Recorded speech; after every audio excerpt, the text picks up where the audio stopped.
जय हिंद बच्चों।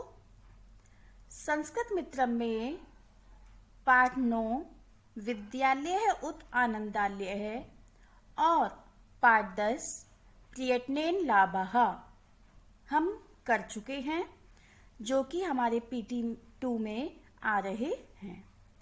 इसके बाद बच्चों आज हम आरंभ करने जा रहे हैं व्याकरण कार्य। तो सबसे पहले ध्यान देंगे वृक्षाणाम नामानि। वृक्षाणाम नामानि आपके पीटी 2 में आ रहे हैं।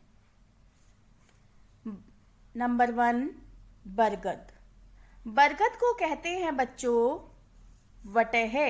क्या कहा जाता है संस्कृत में? वटः। इसके बाद है नंबर 2 बबूल।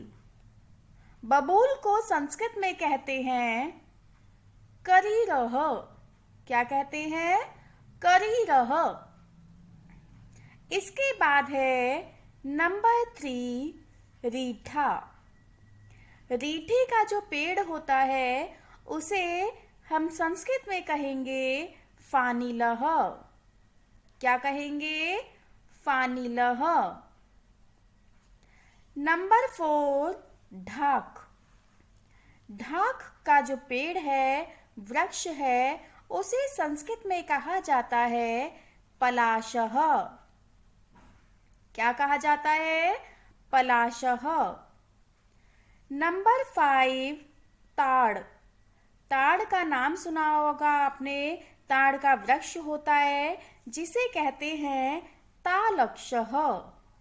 क्या कहते हैं? तालक्षः। नंबर 6 है देवदार। क्या है नंबर 6? देवदार। देवदार के वृक्ष को संस्कृत में कहते हैं पीत दारुः। क्या कहते हैं? पीत दारुः। नंबर 7 शीशम।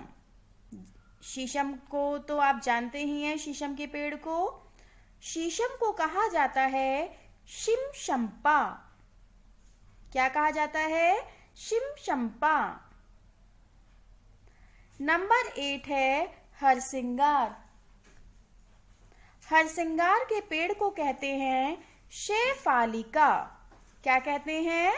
शैफालिका। नंबर 9 है इमली।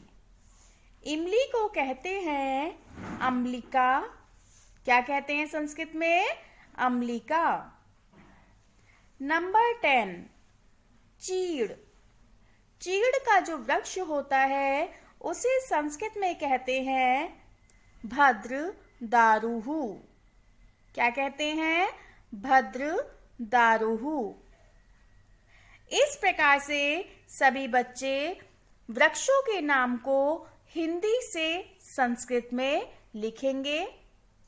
हिंदी को आप ब्लैक पेन से लिखेंगे और संस्कृत को आप ब्लू पेन से लिखेंगे। ठीक है। इसके पश्चात हम आरंभ करते हैं मिष्टान्नानम नामानि। मिष्टान्नानम मीन मिठाइयों के, नामानि मीन्स नाम, मिठाइयों के नाम। नंबर 1 है जलेबी। जलेबी को कहते हैं संस्कृत में कुंडलिनी। क्या कहते हैं? कुंडलिनी। जैसा कि आप जानते हो उसमें कुंडलियां बनी रहती है ना, इस तरह से जलेबी में, तो इसलिए उसे बोलते हैं कुंडलिनी। नंबर 2 लड्डू। लड्डू को संस्कृत में कहते हैं मोदकम। क्या कहते हैं? मोदकम। नंबर 3 बर्फी। बर्फी को कहा जाता है संस्कृत में चक्रिका। क्या कहा जाता है?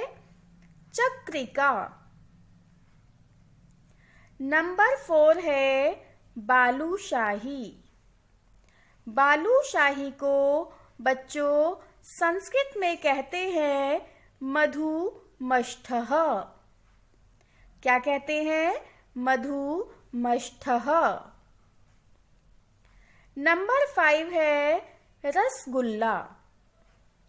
रसगुल्ला को संस्कृत में कहा जाता है रसगोलकम। क्या कहा जाता है? रसगोलकम। नंबर 6 है राब। राब को संस्कृत में कहते हैं फाणितम। क्या कहते हैं? फाणितम। नंबर 7 है लॉन्ज। लॉन्ज को संस्कृत में कहा जाता है लज्जतः। आप सोच रहे होंगे कि लॉन्ज कौन सी मिठाई होती है? तो बच्चों, जन्माष्टमी पे जो आपकी मम्मी जन्माष्टमी पे जो बर्फी जमाती हैं, है ना, उसे लॉन्ज कहा जाता है। तो लॉन्ज लज्जतः। नंबर 8 है सूजी का हलवा। सन्यावह। क्या कहा जाता है? सन्यावह। नंबर 9 है आइसक्रीम। आइसक्रीम को संस्कृत में कहते हैं पयोहिमम। क्या कहते हैं? पयोहिमम। नंबर 10 है इमरती। इमरती को कहा जाता है संस्कृत में अमृति। क्या कहा जाता है? अमृति। तो इस प्रकार से सभी बच्चे मिष्टान्नानाम नामानि अपनी कॉपी में करेंगे। ठीक उसी प्रकार से ब्लैक पेन से हिंदी लिखेंगे और ब्लू पेन से संस्कृत लिखेंगे। इसके बाद करेंगे आप खाद्य पदार्थानाम नामानि। तो क्या करेंगे? खाद्य पदार्थों के नाम। तो ध्यान दें, नंबर 1 गेहूं। गेहूं को संस्कृत में कहते हैं गोधूमः। क्या कहते हैं? गोधूमः। नंबर 2 चना। चना को संस्कृत में कहा जाता है चणक्यः। क्या कहा जाता है? चणक्यः। नंबर 3 चावल। क्या है? चावल, जिसे संस्कृत में कहते हैं बच्चों तंडुलम। क्या कहते हैं? तंडुलम। नंबर 4 है जौ। जौ को कहा जाता है यवः। क्या कहा जाता है? यवः। इसके बाद है नंबर 5 सरसों। सरसों को कहते हैं सर्षपः। क्या कहते हैं? सर्षपः।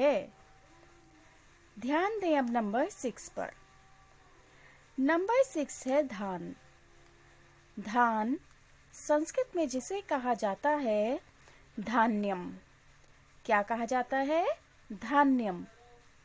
नंबर 7 आटा। आटा को कहते हैं चूर्णम। क्या कहते हैं? चूर्णम। नंबर 8 दाल। दाल को कहते हैं द्विदलम। क्या कहा जाता है संस्कृत में? द्विदलम। नंबर 9 है बच्चों बाजरा। बाजरा को संस्कृत में कहते हैं प्रियंगुः। क्या कहते हैं? प्रियंगुः। इसके बाद है नंबर 10 मटर। मटर को संस्कृत में कहा जाता है कलायः। क्या कहा जाता है? कलायः। तो इस प्रकार से सभी बच्चे खाद्य पदार्थों के नाम अपनी कॉपी में हिंदी से संस्कृत में करेंगे। सभी बच्चे हस्तलेख का विशेष रूप से ध्यान रखेंगे। धन्यवाद।